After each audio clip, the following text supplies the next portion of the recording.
Universe is telling you haste makes waste. See, we have to read every page of the story. You can't skip to the end of the book after reading the first page. Every page of the story needs to be read in order to understand what happens in the end. And not every page will make you happy. Not every page will make you feel better.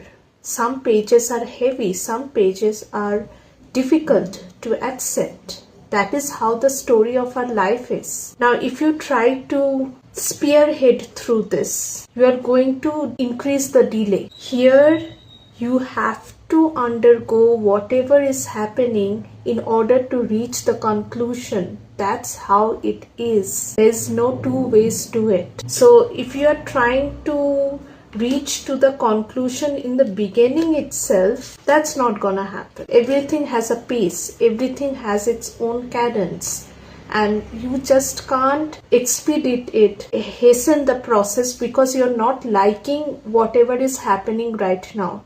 It is also a part of the process.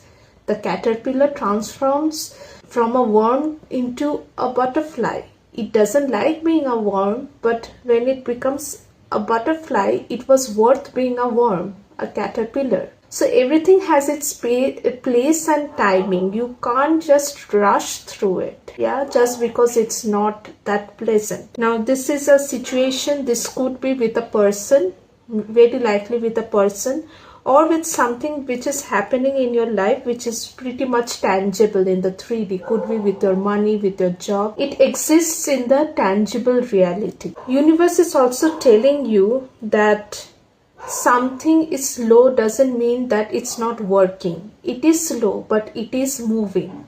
Okay, slow and steady. And if you try to balance yourself by thinking, okay, I can if I try to run faster, things will happen faster. No, that's not what's going to happen.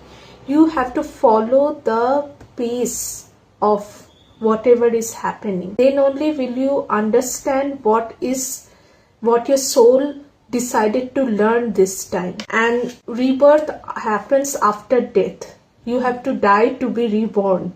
Okay, so even if death is unpleasant, it is the reason for rebirth. Remember that, and this time will pass.